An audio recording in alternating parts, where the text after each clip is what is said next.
नमस्कार, जय हिंद प्यारे दोस्तों। स्वागत है आपका हमारे YouTube चैनल पर। हमें उम्मीद है आप सभी स्वस्थ और अच्छे होंगे और आपकी प्रिपरेशन भी बहुत अच्छे से चल रही होगी। आज हम लोग आपके एग्जाम का एक बहुत ही डिफरेंट और बहुत ही इंपॉर्टेंट टॉपिक करने वाले हैं, जो कि ग्राफ। आप सभी जानते होंगे आपके एग्जाम में ग्राफ के सभी प्रकार के क्वेश्चन पूछे गए हो, चाहे वो पाई चार्ट से रिलेटेड हो, बार ग्राफ हो या फिर लाइन ग्राफ हो। इन तीनों तरह के ग्राफ के क्वेश्चन आपके एग्जाम में पूछे गए हैं। तो बहुत जरूरी हो जाता है इस अलग से टॉपिक पे एक हमारी बेहतर समझ हो, पकड़ हो, ताकि इससे रिलेटेड जो भी दो चार क्वेश्चन पूछे जाएं वो गलत ना हो। ठीक है, यहां पर हम आपको इसकी बेसिक डिटेल भी बताएंगे, बहुत ही कम शब्दों में पूरा आपको क्लियर कर देंगे कि ग्राफ क्या होता है, उसके प्रकार क्या होते हैं, साथ का साथ आपको एग्जाम्पल के द्वारा उसको सॉल्व करके भी दिखाएंगे। तो चलिए शुरू करते हैं। अगर हम बात करें यहाँ पर ग्राफ की, तो आप सभी जानते होंगे जब हमारे सामने कोई डेटा होता है तो डेटा को प्रस्तुत करने का एक तरीका होता है, पिक्चोरियल वे होता है, जिसको हम किसी आकृति के माध्यम से प्रस्तुत करते हैं। आप ये सभी कठिन लैंग्वेज को हटाइए, आपने खूब क्रिकेट देखा होगा, वहां पर जब दो टीमें खेल रही होती हैं तो उनके स्कोर कुछ इस तरह से ग्राफ में दिखाए जाते हैं कि एक टीम का इस तरह से अगर चल रहा होता है तो जब दूसरी टीम खेलने आती है तो वो लाइन चलती है, कभी अगर वो आगे होती तो ऐसे इस तरह से चलती है।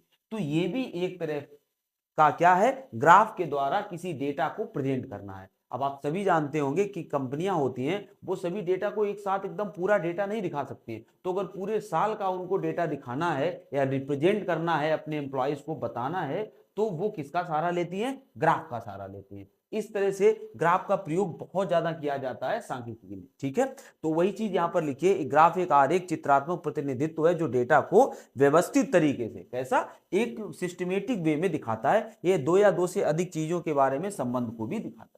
डेटा को एक या एक से अधिक चीजों, मतलब ऑब्वियसली कई सारी चीजों को आप सम्मिलित करके भी दिखा सकते हो कि किसी चीज के सापेक्ष दूसरी चीज किस गति से आगे बढ़ रही है या उसकी ग्रोथ पीछे हो रही है, ठीक है, या कम हो रहा है वो। ठीक है, आगे बढ़ते हैं। अगर हम बात करें तो ग्राफ के मेनली तीन प्रकार होते हैं, जिसमें पहला है बार चार्ट जिसे बोलते हैं या कॉलम चार्ट बोलते हैं। यहां पर जो डेटा को आपने देखा होगा, जो प्रीवियस पेपर आपने अगर लगाए होंगे तो वहां पर आपने देखा होगा इस तरह के कॉलम बने होते हैं और हमें ये दिखाया जाता है, सपोज करो नीला वाला आयात है और ये जो ऑरेंज है वो क्या है, निर्यात है। तो किसी वर्ष में, किसी 2004 में आयात 300 हुआ है और निर्यात कितना हुआ है, 200 हुआ है। निर्यात कितना है, 200। अगर यहाँ पर ये वैल्यू ना भी लिखी हो तो उस वैल्यू को कहां से हम देख लेते हैं, ये जो वैल्यू इस तरफ लिखी होती है। अच्छा, ये भी आपको हम बताते चले, ये वाई अक्ष होता है और ये जो होता है ये क्या होता है, एक्स अक्ष होता है। ठीक है, जो वाई अक्ष पे मान दिया होता है या जो पूर्णांक लिखे होते हैं ये फिक्स पूर्णांक होते हैं। ये किसी चीज के फिक्स पूर्णांक होते हैं। सपोज यहाँ पर 100, 200, 300 के रूप में लिखे हो, कहीं पर हो सकता है 5, 10, 15 के रूप में लिखे हो, तो ये फिक्स होता है। अच्छा, इसके सापेक्ष जो एक्स अक्ष पे डेटा दिया होता है ये समय के साथ परिवर्तित होने वाला डेटा होता है और यहीं पर हम दो या दो से अधिक कंपनियों की, अधिक वस्तुओं की, अधिक आर्टिकल्स की क्या करते हैं, तुलना करते हैं। तो आपको ग्राफ के बारे में एक जानकारी हो गई होगी कि अगर कहीं दंड आरेख दिया है तो वो कैसे वर्क करता है, कि वहां पर यहाँ पर जो आंकड़े होते हैं उनका तुलनात्मक अध्ययन दिया होता है। 2004 में किसी चीज का जो आयात था वो 300 था, वो किसी में भी हो सकता है, टन हो सकता है, कुछ भी हो सकता है, और जो निर्यात था वो 200 था। तो यहां पर अब क्वेश्चन इस तरह से बनते हैं, 2004 का डाटा, 2005 का और 6 का, 7 का, तो इनमें आपस में रिलेशन को पूछा जाता है, वो आगे हम लोग एग्जांपल में देखेंगे। ठीक है, बस वही चीज यहां पर लिखी हुई है, बाकी बहुत ज्यादा नहीं है। ठीक है, आगे देखते हैं। अब जो सेकेंड ग्राफ होता है आपके एग्जाम में ये क्वेश्चन को पूछे गए हैं, कभी कभी ये सिंगल लाइन वाला भी होता है, कभी कभी डबल लाइन वाला भी होता है। ठीक है, तो चलिए यहाँ पर क्या होता है, यहाँ पर जो ग्राफ होता है उसका जो रिप्रेजेंट करना होता है वो लाइंस या डॉट्स के माध्यम से किया जाता है। अब इसमें क्या होता है, किसी भी चीज की जो ग्रोथ हो रही है या उसमें जो फॉल आ रहा है, जो गिरावट आ रही है, वो आप ग्रेजुअली टाइम के अनुसार दिखा सकते हैं। उस दंड आरेख में उसको दिखा पाना उतना पॉसिबल नहीं होता था समय के अनुसार। यहां पर कोई चीज अगर चलती है इस तरह से तो आप उसको बिल्कुल टाइम के अनुरूप दिखा सकते हैं। तो उस ग्राफ का नाम क्या होता है, लाइन ग्राफ होता है, जिसको आप लाइन चार्ट कहते हैं। ठीक है, यहां पर भी सेम चीज होती है, यहां पर एक फिक्स डाटा दिया होता है जैसे मात्रा टन में, और यहां पर समय दिया होता है। ठीक है, तो समय के सापेक्ष जो यहाँ पर उसमें परिवर्तन होता है वो दिखाया जाता है। बाकी सवालों में इसको डिटेल से हम समझेंगे। और जो लास्ट होता है इसको सभी लोग आप जानते होंगे, आपने जो पिछले के मैथ, आपने कहीं भी मैथ अगर पढ़ी होगी, मतलब किसी भी क्लास की, तो वहां पर इस तरह का चार्ट का क्वेश्चन जरूर आया होगा। आपको ये पाई चार्ट बोला जाता है, एक सर्कल में, सर्कल में आप सभी जानते हैं यहाँ पर 360 डिग्री होता है, तो उन 360 डिग्री को अलग अलग चीजों में बांट के दिखाया जाता है। सपोज करो यही जो यहाँ पर लिखा है, यहाँ पर ये जो ग्रे पार्ट है इसमें किराया दिखाया जा रहा है और वो 35% है। जो येलो पार्ट है गृहस्थी का खर्चा 9% है और विविध 22%। अच्छा चलिए ठीक है, यहाँ पर उन्होंने परसेंट में दे दिया।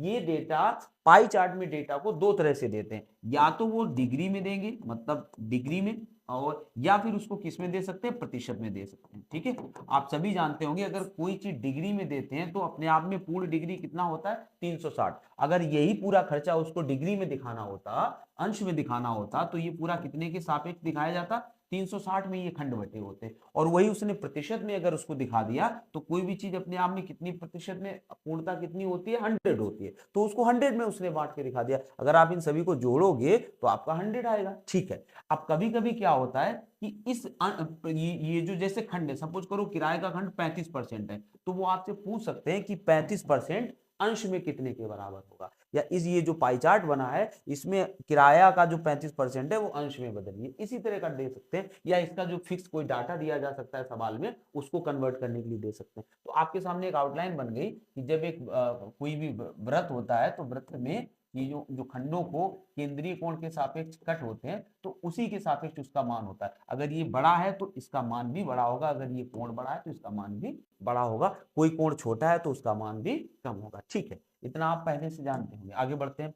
और अब यहाँ यहाँ ये बेसिक चीज थोड़ी सी है, आप सभी जानते होंगे कि जब ग्राफ की बात आती है तो आपके दिमाग में आता है कि बहुत सारा कैलकुलेशन होगा। कैलकुलेशन कुछ भी नहीं होता, बेसिक अरिथमेटिक होती है। जैसे कि आपको प्रतिशतता, ऐसा कौन सा होगा स्टूडेंट होगा अगर पढ़ाई कर रहा होगा जिसको प्रतिशतता ना आती हो, तो परसेंट से रिलेटेड क्वेश्चन बनते हैं कि कोई चीज अगर एक साल में 100 थी और अगली साल में वो 120 हो गई तो उसमें कितने प्रतिशत की वृद्धि हुई, तो आप तुरंत निकाल लोगे उसमें 20% की वृद्धि हुई। बाकी वो सवालों में हम लोग देखेंगे कैसे निकालते हैं। दूसरा होता है अनुपात और समानुपात, इसमें खूब पूछा जाता है। यहाँ पर रेशियो बहुत, कंपैरिजन बहुत किया जाता है कि किसी मतलब अगर आयात और निर्यात का अनुपात क्या रहा किसी वर्ष में। इस तरह के बहुत सारे क्वेश्चन होते हैं, आगे बढ़ेंगे। बाकी औसत आता है और संख्या तो होती है, ऑब्वियसली जो नंबर्स होते हैं उसी से रिलेटेड होता है। अब आपको हम अपने ही अनुभव से बताते हैं। यहाँ पर मेनली 3 चीज होती है। सबसे पहली चीज ये होती है कि हम भाषा को समझ पाए। ग्राफ की लैंग्वेज थोड़ी सी टफ होती है उसको समझना, तो सबसे पहला काम होता है ग्राफ, जो दिया गया ग्राफ है उसकी लैंग्वेज को समझें। दूसरा काम होता है कि हमें वहां पर जो कैलकुलेशन करना है उस कैलकुलेशन को आप कितनी सिंपल तरीके से कर सकते हैं। सिंपल सा मतलब होता है आप उसको देख के घबराए नहीं, कितनी जल्दी उसको कर सकते हैं, ये चीज है। इसकी भी शॉर्ट तरीके होते हैं, वो हम आपको आज ही के सवाल में बताएंगे इवन कि किस तरह से आप शॉर्ट कर सकते हैं। तो ये कुछ चीजें होती है। आगे देखते हैं हम लोग, क्वेश्चन पे आते हैं सीधा। हमारे सामने क्वेश्चन दिया गया है, क्या दिया गया है, दिया गया है ग्राफ एक वस्तु यक्स के आयात को 2013 से 2019 के मध्य करोड़ रुपए में दर्शाता है। ठीक है, करोड़ रुपए में दर्शाता है। आपने ग्राफ देखा तो इतना आपको समझ में आ गया होगा क्या था यहाँ पर। 2013 से लेके 2019 तक किसी यक्स वस्तु के आयात को दिखाया गया है, और किसमें ये दिखाया गया है, करोड़ में दिखाया गया। इतना आपको पता चल गया होगा। जैसे कि 2013 में कोई आयात अगर 700 रहा तो 14-15 में वो आयात कितना हो गया, 900 हो गया। ठीक है ना, चलिए बात करते हैं।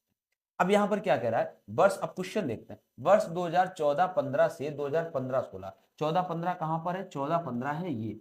इसका कलर चेंज कर लेते हैं ताकि आपको क्लियर रहे। कलर कर लेते हैं हम लोग, ब्लू तो ऑलरेडी है उस पर, मतलब चलिए। हाँ, क्या कह रहा है, वर्ष 2014-15 से 15-16, 14-15 कहां पर है ये, तो 14-15 का जो डाटा है वो कितना है, 900। 14-15 से 15-16 के दौरान, और 15-16 का कितना है, 1200। ठीक, 15-16 के दौरान जो आयात में वृद्धि हुई है उसका प्रतिशत बताना। कितना सिंपल क्वेश्चन, कक्षा 3 का बच्चा लगा ले अगर सही से पढ़ा हो।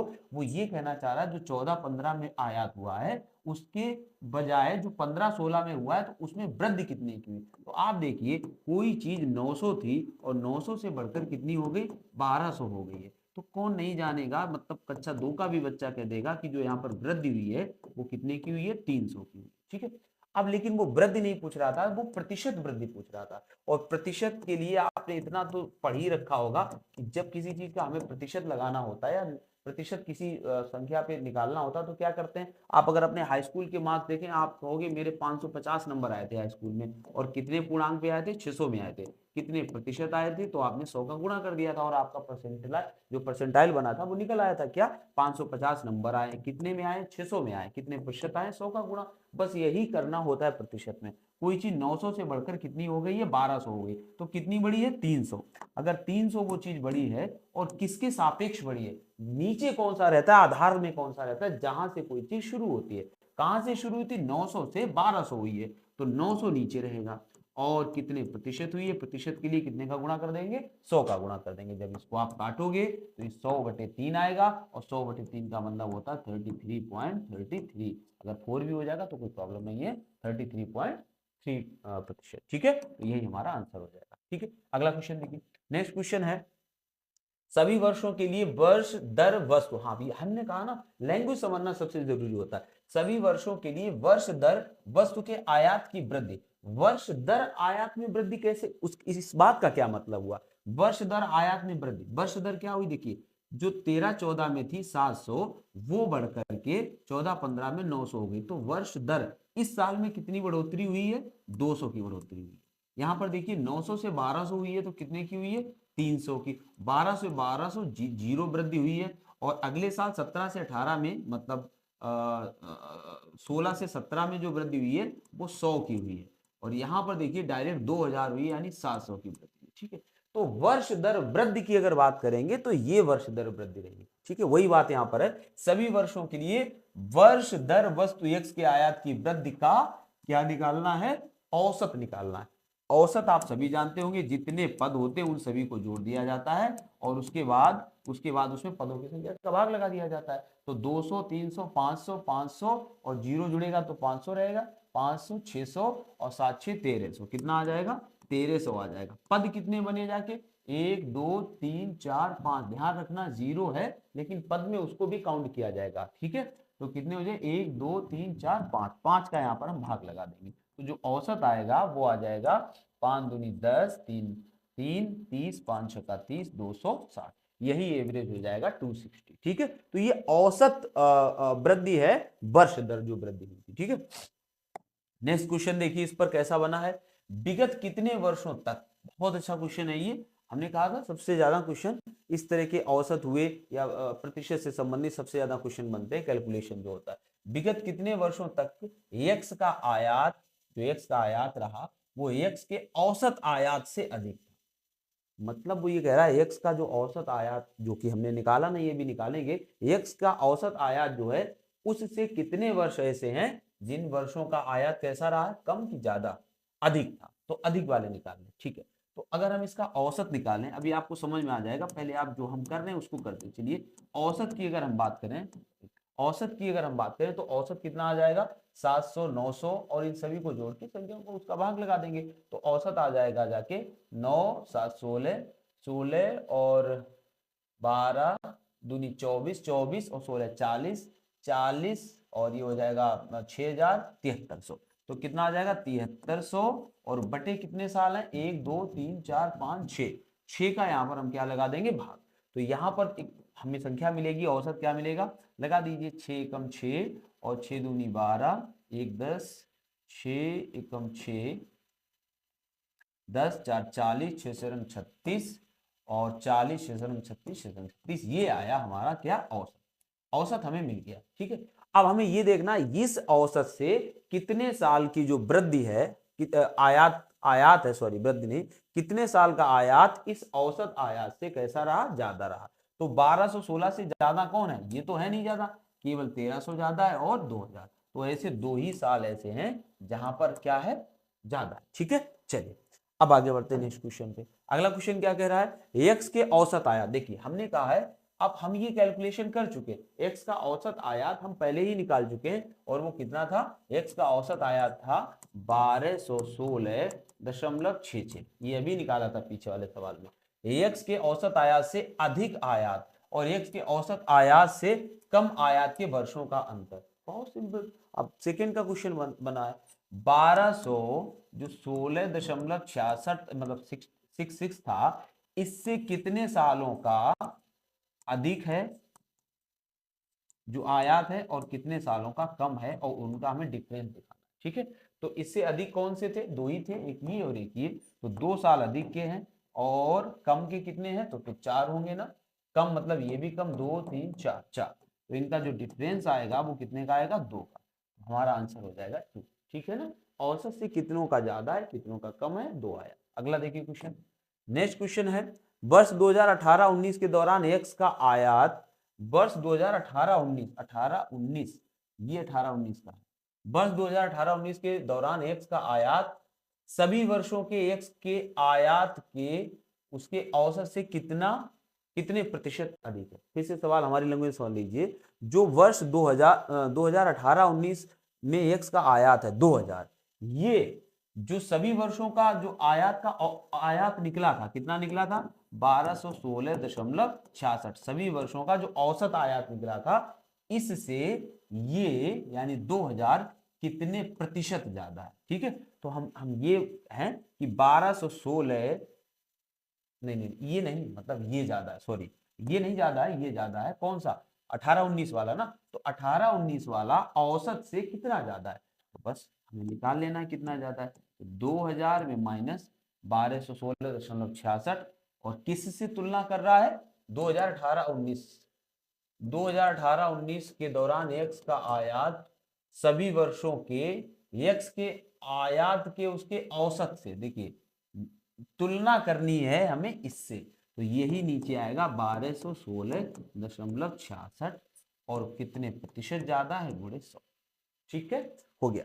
ये जो आयात है 2000, जो 2018-19 का है, ये इससे कितना ज्यादा है? तो ये इससे कितना ज्यादा है, तो ज्यादा तो यहां से निकल आएगा, और इससे बोल रहा है तो इसी को हम बेस में रखेंगे, और प्रतिशत लगाने के लिए कितने का गुणा करेंगे? 100 का गुणा करेंगे। जब आप इसको कैलकुलेट करोगे तो आपके सामने आंसर आ जाएगा 64.38%। यही हमारा आंसर हो जाएगा डी। ठीक है, तो ये कुछ सवाल थे जो हम लोगों ने देखे आज की क्लास में। अब इसका जो पाई चार्ट बचता है और लाइन ग्राफ बचता है, उसको भी हम लोग नेक्स्ट एक ही क्लास में खत्म कर लेंगे, तो कम से कम आपके 3-4 नंबर क्लियर हो जाएंगे जो भी पूछे जाएंगे। और ये थोड़ा सा जो पार्ट होता है ये टफ कंसीडर किया जाता है स्टूडेंट्स के द्वारा, इसको देख लीजिए बहुत अच्छे से, आपकी जरूर हेल्प होगी आपके एग्जाम के लिए। ठीक है, थैंक यू फॉर वॉचिंग। अगर आप चैनल पे नए हैं तो सब्सक्राइब कर लीजिए, आपसे परीक्षा से रिलेटेड यहाँ पर इंफॉर्मेशन और जो भी मैटर है वो आपको उपलब्ध कराया जाता रहेगा। Thank you.